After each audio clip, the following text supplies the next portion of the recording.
Charles Manson and his so-called family would become the most infamous killers of the 20th century, The victims died in the worst way. committing a series of brutal and seemingly senseless crimes that would spell the end of the 1960s hippie dream.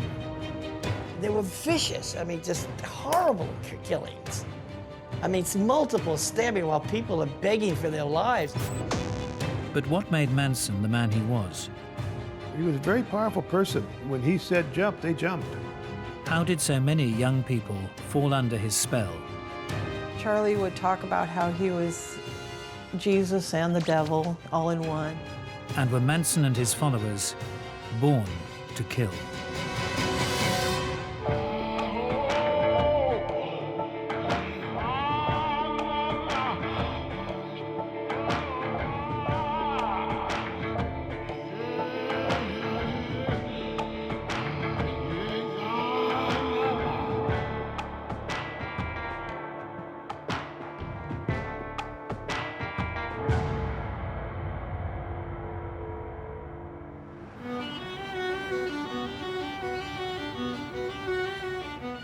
August 8th, 1969, I was a Los Angeles police officer working West Los Angeles Division, and I received a radio call at about 9 o'clock in the morning of a man down at Cielo Drive.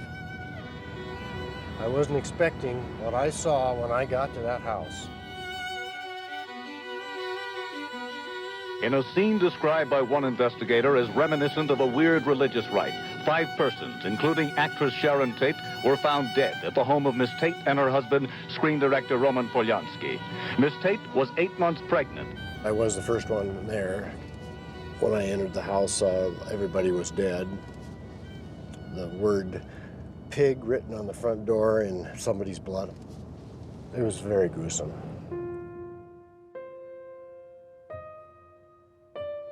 Detective Sergeant Mike McGann was assigned the case. When I arrived on the scene, there was some wires that were cut over a large gate.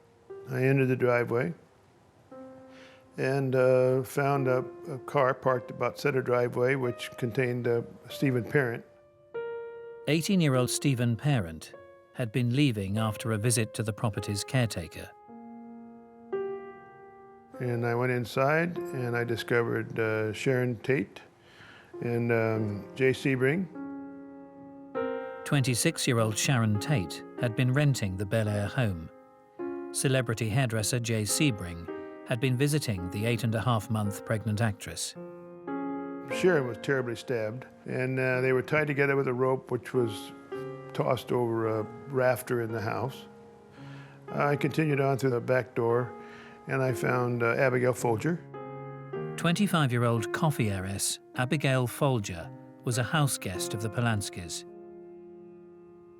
Abigail had been stabbed numerous times. She was very bloodied and obviously dead. And I also found Wojciech Frykowski. Folger's lover, Frykowski, was a friend of Polanski from Poland. Wojciech had also been struck with the gun that they used. It was a terrible scene. I had been working homicide for a long time, so I had seen a lot of scenes, but I don't think any quite as bad as this one. Polanski was in Europe at the time. Of course, he dashed back when he found out that his young pregnant wife had been murdered, and held probably one of the most moving news conferences, by the way, that I've ever attended. The man was just a wreck. The house is open now. You see a lot of blood all over the place. Cradles, baby clothes, and that's all. Of course, the husband can be a suspect, and so we wanted to talk to Roman, and he agreed to take a polygraph the next morning at our crime lab. And I was there with a polygraph examiner. He passed with flying colors. There was no question he was not part of the homicide. Nobody knew who did it. Nobody had a clue, and Hollywood just went nuts. People were buying guard dogs, and they were buying guns. Oh, LA panicked. All these movie stars, they were hiring guards and off-duty police, anybody that they could get to their house. I mean, it was a complete panic in the Hollywood area. And the next night, the killing continued. Businessman Lino LaBianca and his wife Rosemary were stabbed to death in their home. Again, messages were written in blood. After the LaBiancas were murdered the next day, it really started hot and heavy. There was a lot of fear and paranoia here in LA, particularly in the movie colony. Why? Well, not just because the murders were incredibly gruesome, a total of 169 stab wounds, but they seemed to be random. Despite a massive police operation, investigators were unable to identify a perpetrator. We did everything we could do. I mean, we had everybody we could possibly think of working on the case, doing every possible thing. Every lead we had, we exhausted. Then, 3 months after the murders, detectives got word that a young Californian girl had made an extraordinary jailhouse confession. A story so strange, it was almost unbelievable. It was a crazy story. Yeah, it was very crazy. Susan was the nicest person you ever want to meet. Talking to her in that period of time, you would think it was impossible. I mean, she was just a very nice young lady. 21-year-old Susan Atkins had claimed to cellmates that she and a group of her friends were responsible for the terrible crimes. If these were typical murderer types, or robbers, or rapists, or burglars, it wouldn't have been quite as shocking. But they started looking at the backgrounds of these people. Most of them came from good middle-class families in the suburbs. Leslie Van Houten was a homecoming queen. Tex Watson was a star athlete. Patricia Krenwinkel sang in the church choir. At one time, she wanted to become a nun. These seemingly all-American kids had become unrecognizable to their families. She was like a stranger to me.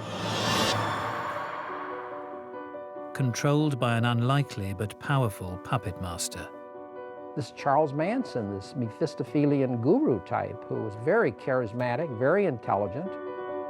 35-year-old ex-convict Charles Manson commanded an unerring devotion from his hippie disciples. They would kill seemingly at his whim. He did control them, and when he said jump, they jumped.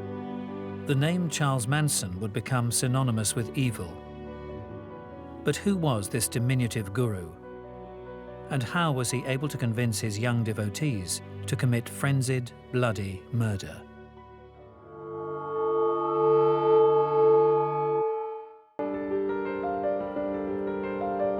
Over 2 nights in August 1969, actress Sharon Tate and 6 others had been slain in one of the century's most infamous crimes.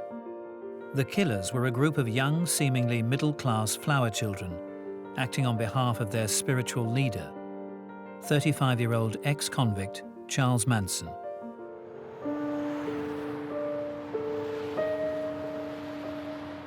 But just who was this powerful guru? Manson was to have been born as an unwanted, illegitimate child of a young prostitute.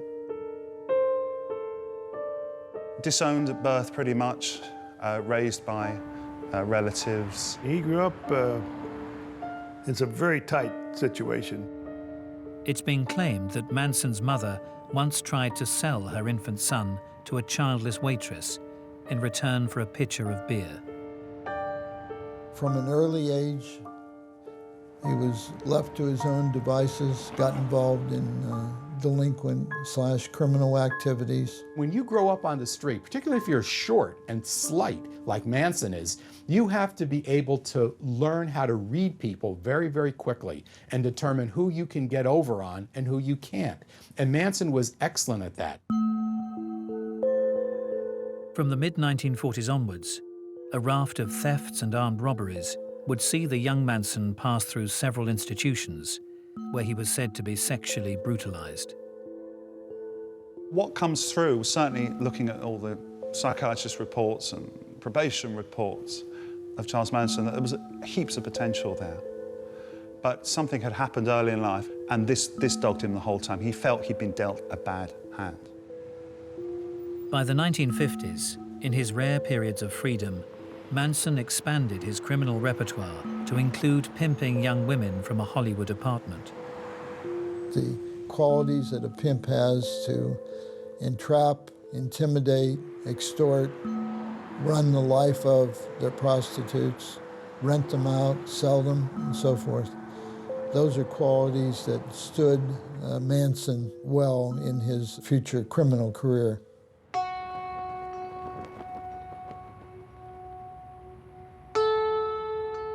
Incarcerated again in 1960 and facing a lengthy sentence, Manson began to study new ways of thinking. When he was in Terminal Island, there was a Scientologist. Manson picked up on this, and he did 150 hours of auditing, which is the Scientology term for counselling. And Manson started writing songs. What he was doing, which is quite revolutionary for the time, he started imbuing these songs with much of the philosophies that he was picking up from Scientology and also from his observations of human nature. So I think certainly Manson, at that point, he's actually left the persona of the petty criminal and he's coming into his own. There's a time for living. Fellow convict Phil Kaufman would encounter Manson in early 1967. I was arrested importing, smuggling, if you will, so a little bit of weed from Mexico. I was convicted in Arizona and sent to Terminal Island, California, where my first day in the yard, I heard this guy playing guitar and singing. He sounded a little like Frankie Lane at the time. Look at your game, girl. What a magic. I thought the guy was pretty good. The hack, the guard, came up to Charles and said, Manson, you can't play your guitar here. There's a guitar place for playing the guitar. He says, you know, you ain't never gonna get out of here, Manson. And Charlie said, out of where, man? And everybody kept on going playing this guitar. Part of the Manson that the public came to know was a very institutionalized person who was used to being told what to do and felt more comfortable in a confined or isolated place. When you have an individual like Manson who doesn't fear any type of punishment, really, he's a very dangerous individual. If someone beats you with a whip and you love the whip, what's he doing? He's making a fool out of himself. It's heaven right here, Jack, right here. Charles Manson had been imprisoned in 1960. When he was eventually released 7 years later, the world was a very different place. We had just come out of the 50s, where teenagers were basically kept on a very tight leash, and then all of a sudden this wonderful subculture erupted, and we all became free.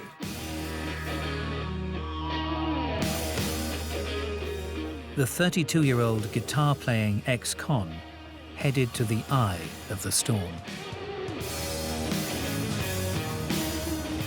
There were thousands of young people all up and down this street, and this was all the psychedelic scene. Dr. David Smith founded the neighborhood's famous free medical clinic. 1967 was totally crazy. The streets were jammed. People were taking LSD and dancing and music everywhere. And we had the diggers giving out free food, and it was just a total insanity, and we were in the middle of it. We did a survey of the thousands of kids that came through our clinic, and 98% of them had used LSD. Charlie saw a good thing when he realized that if somebody ran around and talked like a guru, in that day and age, especially up in San Francisco, you could gather a group of followers in no time. You're taught that you can't. They even teach you the word. They give you the words. Take all the words away. And don't think in right and wrong, just think in truth. Among those to fall under Manson's spell were librarian Mary Bruner, disaffected teenager Lynette Fromm, and 19-year-old drifter Susan Atkins. She had a tough start in life. On top of a broken home, on top of child abuse, Susan Atkins had to suffer the death of her mother from cancer. And she was, come puberty, pretty wild. So wild that her family couldn't contain her. And like many others, she headed off to San Francisco, where she worked variously as a waitress and as a topless go-go dancer. She came across Manson quite early on in the history of the Manson family. And he was able to assume a fatherly role with her, which is a template for what went on with the other girls. Also joining the group in 1967 would be 20-year-old Patricia Krenwinkel, later renamed by Charlie as Katie. She had a troubled childhood in as much she suffered from an overt problem with body hair, which, as anyone knows, has come through the teenage thing that can really screw someone up. And her sister was a heavy drug user. She dominated the family, so Patricia really was a forgotten child.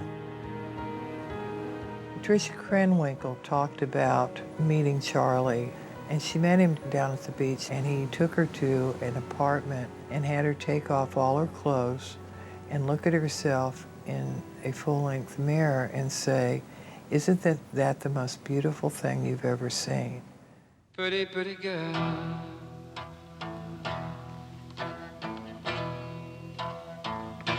Cease to exist. Just come and say you love me. And that's it. He got her. She was his after that.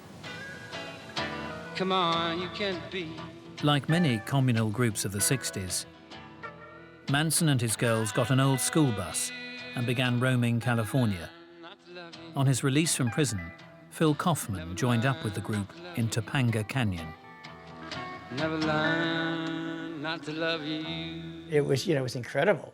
It was sex, drugs, and rock and roll. Real sex, drugs, and rock and roll. It was sex on demand. It was, I mean, if I just gotten out of prison, and the pretty girls, you just want to get laid, that's a good day at the office. The music was the seduction.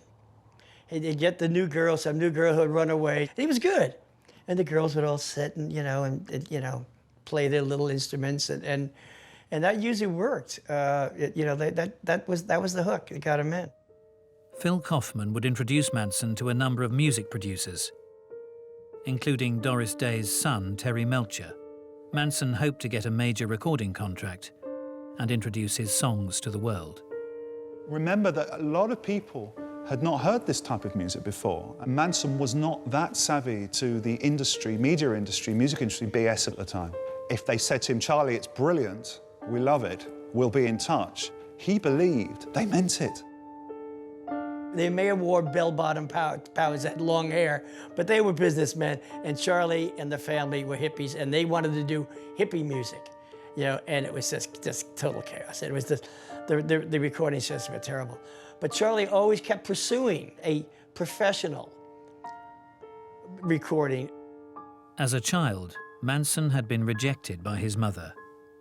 Now the LA music industry would do the same. It became evident to me that there was trouble in paradise.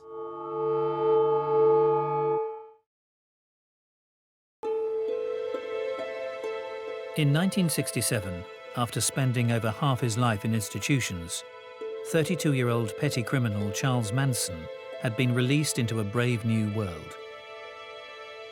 Gathering a small band of admiring followers in San Francisco, Manson and the group began roaming the state, picking up new recruits along the way. In Los Angeles, 16-year-old Barbara Hoyt was just one of many young people they attracted. He was definitely a father figure to everybody. I admired him. He was a very charismatic person. Everybody gave me lots of attention. They're all very nice to me. I think the acceptance I felt was a very strong draw, and I think that was probably one of the main draws to the cult, to probably anybody. Within a few weeks, Barbara would move with her new family to a rundown film set in the hills outside Los Angeles, a location that would become infamous. Oh, man.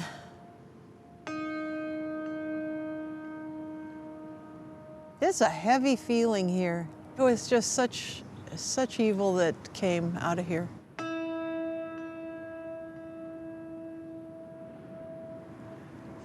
It's such a pretty place. My God.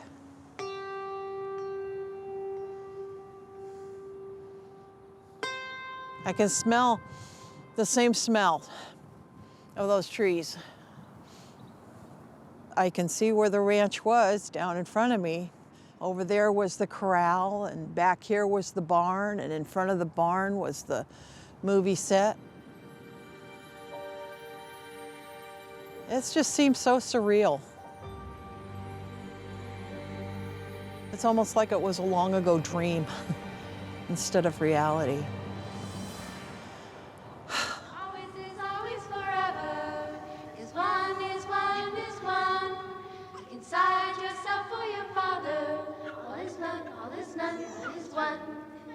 At the ranch, Barbara Hoyt would live among young men and women that within months would become murderers, including 23-year-old Charles Tex Watson and 20-year-old Leslie Van Houten.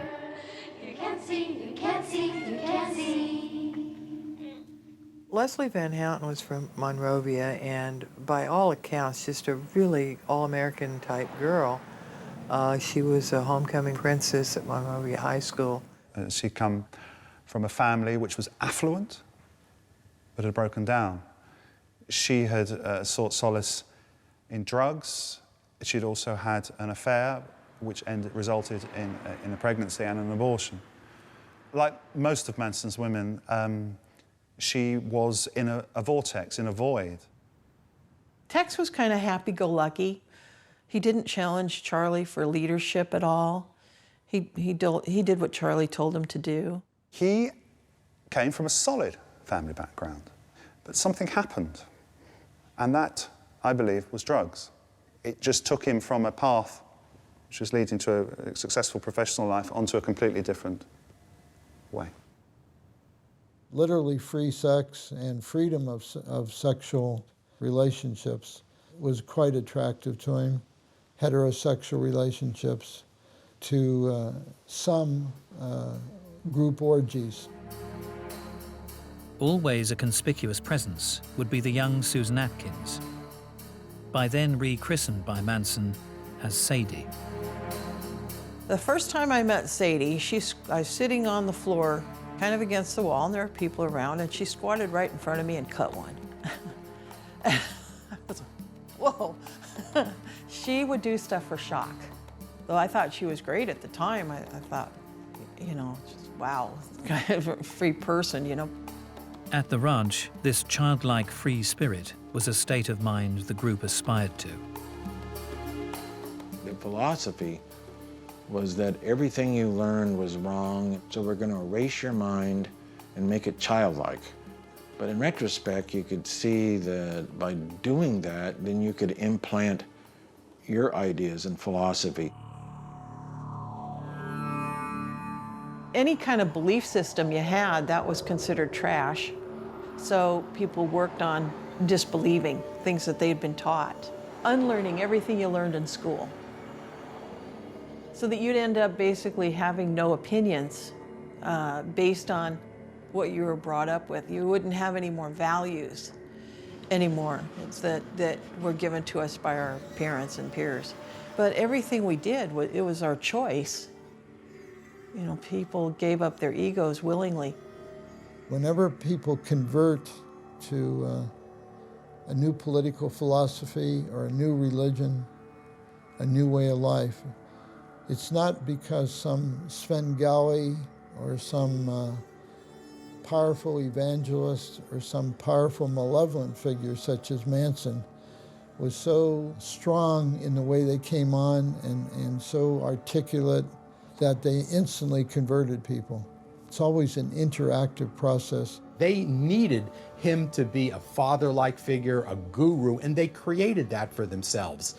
Manson needed followers. Manson needed people to listen to him. And so they both got what they each needed from each other.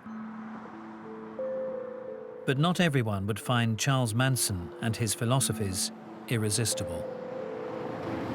Charles and I drove up to San Francisco, just the two of us. It was at that time when the philosophy of the hippies was, do your own thing, man. Don't let the man get you, do your own thing. And I kept saying that, and Charlie kept saying, no, you're not doing your own thing. And I go, yeah, man, I was like old hippy dippy at the time, It was then that he realized that I wasn't programming. And it was after we got back for a while, and I said, Charlie, I gotta go. He said, yeah, you're still thinking, aren't you? And I said, yeah, I'm still thinking.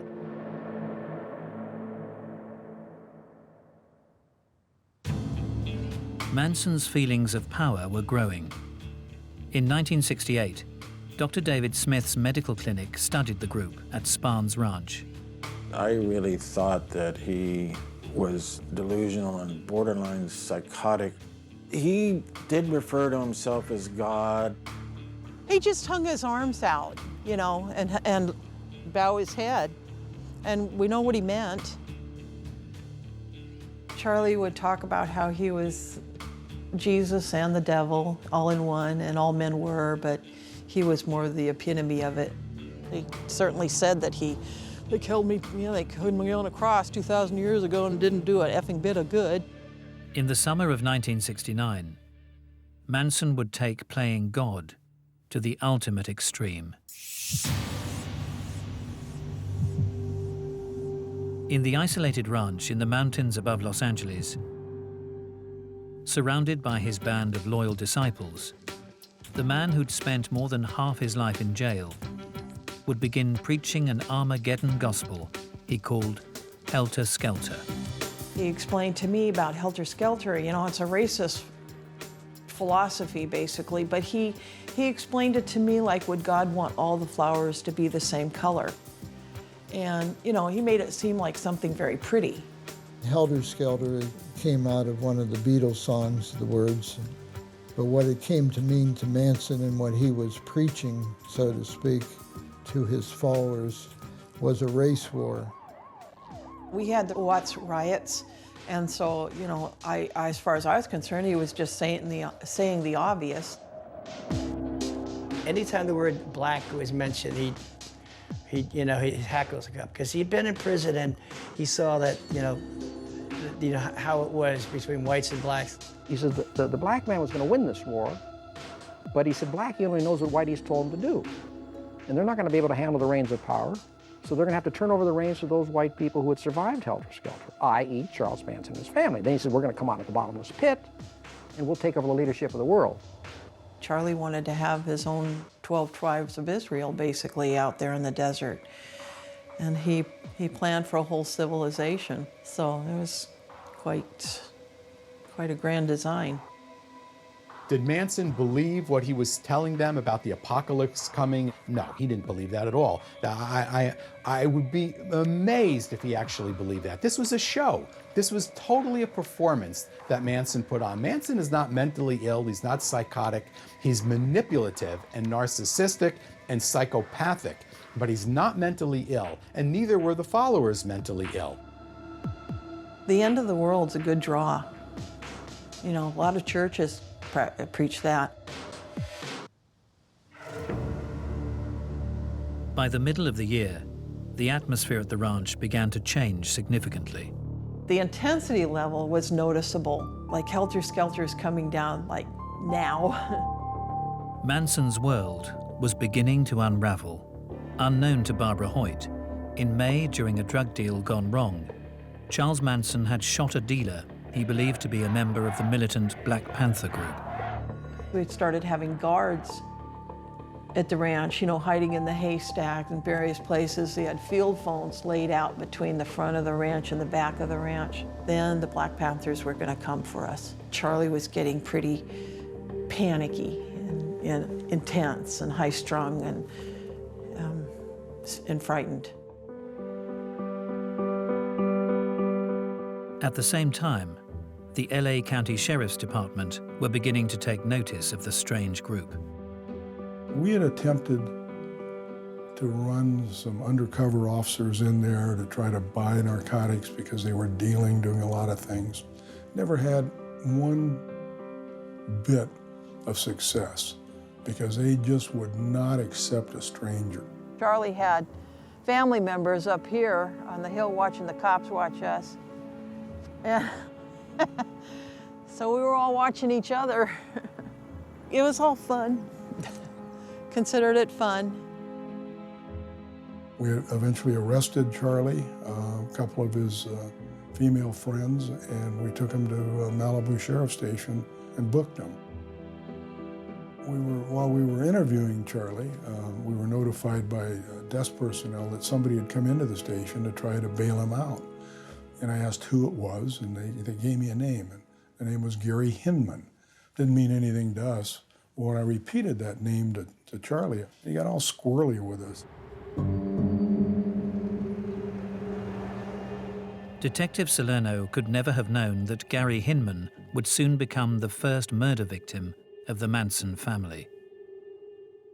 In July 1969, Manson and his followers attempted to extort money and property from Hinman. When he refused to cooperate, Manson family associate Bobby Beausoleil took action.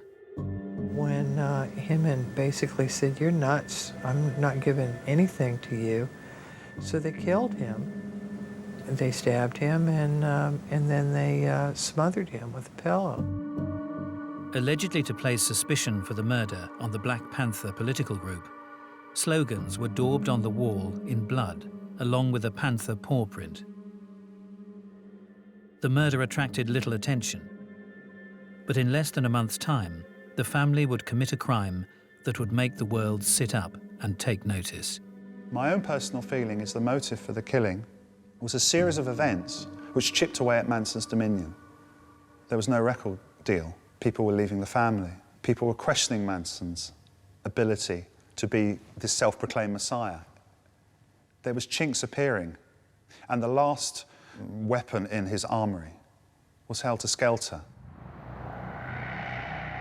On August the 8th, 1969, Manson launched a series of crimes he hoped would be blamed on the black community. I remember the night that he had called Tex, and I remember looking at them as they were talking, and it was almost like a black cloud was around them. It was dark. And he told me to take the other younger girls to a place called the Wiki Up. And he ordered me to do it. He didn't ask me, he ordered me.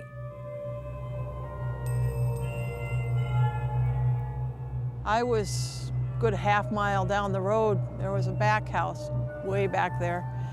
And Sadie had called me on the field phone and told me to bring 3 sets of dark clothes up to the front of the ranch.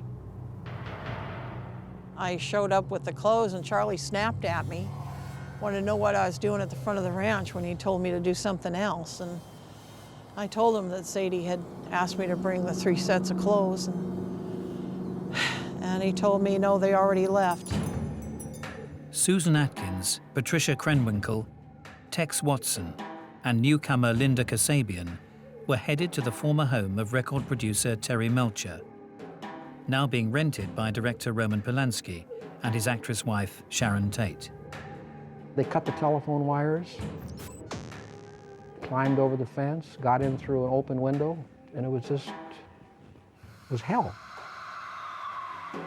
On entry to the property, former All-American high school kid Tex Watson was reported to tell its residents, "I am the devil, and I've come to do the devil's business."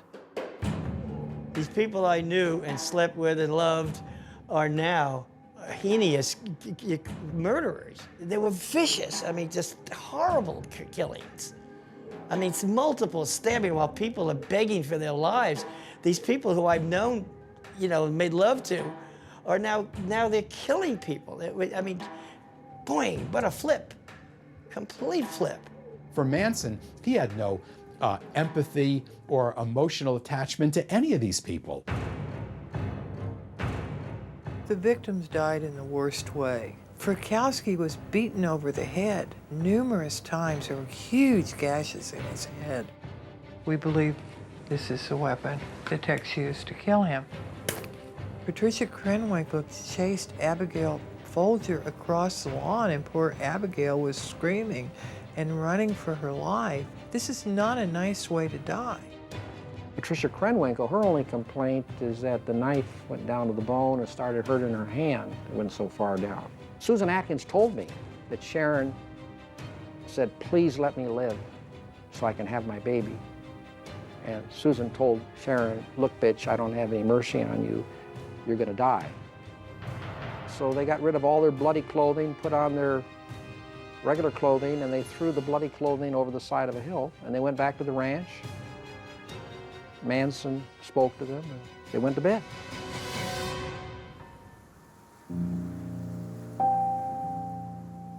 They slept in. Everybody slept in the next morning, but the next afternoon, I went into Johnny Schwartz's trailer, and I was just sitting back and watching the Hobo Kelly in the afternoon, and Sadie came in, and by that was about 5 or 6, wanted me to turn the channel to the news. She told me to call Tex, and I called Tex. He came to the trailer, and so did a couple other people, and they all sat on Johnny Schwartz's couch there and watched the news. The first thing that came on was the Sharon Tate murders. So now I knew that murders had occurred there. I had no idea, no clue whatsoever that I was sitting amongst the murderers. Someone said, picked a good one or something like that, because it made the first story. And they laughed. They thought that was funny. And I remember when I watched the TV, when I was watching the TV, it scared me.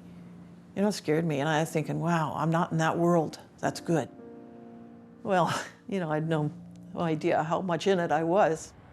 That night, the people Barbara Hoyt counted as her friends would go hunting again. There was no one safe in this whole county that night.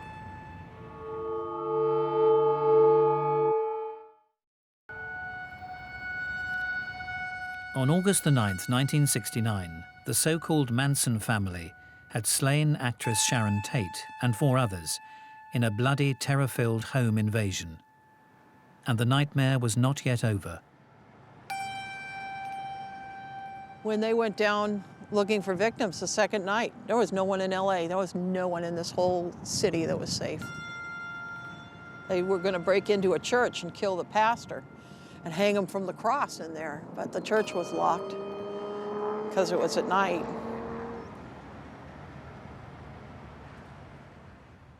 Those eventually chosen to die were 44-year-old supermarket executive Lino LaBianca and his 38-year-old wife, Rosemary.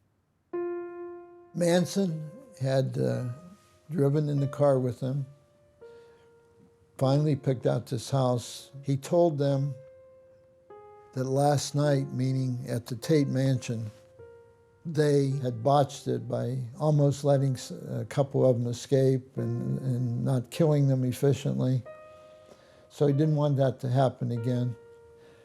So he said, "You wait here, I'll go into the house." He went in and tied them both up, then went back out, told them it's okay now, you can go in and kill them. And then he drove off. The LaBiancas were trussed up literally like a couple of hogs at slaughter, and then they were slaughtered. These were brutal, violent, terrible murders. Leslie Van Houten told Diane Lake that stabbing Rosemary LaBianca was fun. The more she did it, the more she enjoyed it.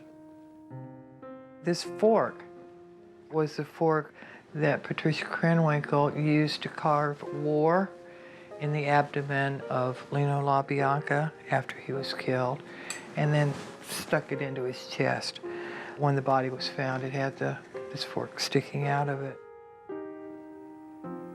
I mean, it's nightmarish. It's nightmarish. Among words written in the victim's blood was the phrase, Helter Skelter. Hacks told me that they'd gone to a love-in, and for me not to mention it. And I was kind of jealous because my dad would never let me go to a love-in. That wasn't a love-in, they were killing the LaBiancas. God, the whole thing just makes me shake.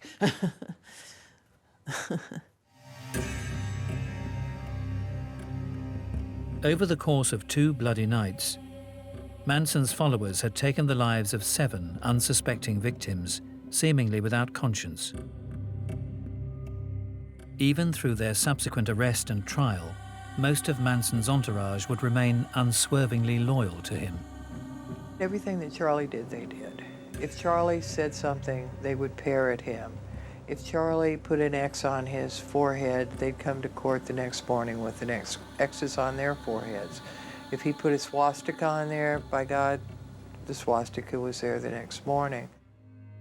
Only a few, including Barbara Hoyt, would testify against the man they once thought of as divine. So what had driven so many to willfully engage in such brutal and bloody crimes? Was murder in their nature? Were Manson and his young followers born to kill?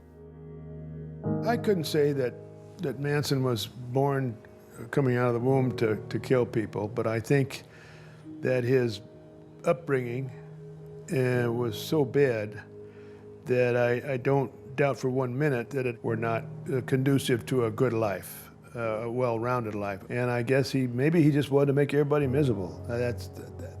That's the only theory I could ever really come up with.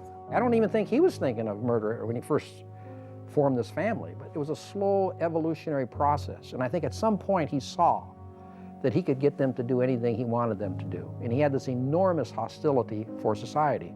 I know Charlie was treated horribly as a child, you know, between the neglect and abuse he suffered. I don't think that he attracted kids who were predisposed to kill people. I'd hate to think that the whole group of them were natural-born killers. I just don't think that's the case. Do I think these women, had they not met Manson, would have gone on to kill somebody? No, I don't believe that. There's no indication that that would have happened. Manson now is a different story. Whether he killed somebody in his past or didn't, it's really unclear and in dispute, but he certainly has the capability of doing that. But from Manson's perspective, if he could get you to kill the person for him, he'd much prefer to have you do it, because in his mind, it's absolving him then of direct criminal responsibility. He's always working the system and working other people, Manson. Nothing is by chance. It's all planned, and he is a highly controlling individual. I know when I interviewed Susan Atkins, she said she was in death row for 5 years before Charlie left her brain, and that he had absolute control over her thoughts, and they believed he could read their minds. I think what you had was a delusional leader coupled with psychedelic drugs, an alienated population of young people, and an environment that reinforced it. I describe it as a gradual desensitization and conditioning process.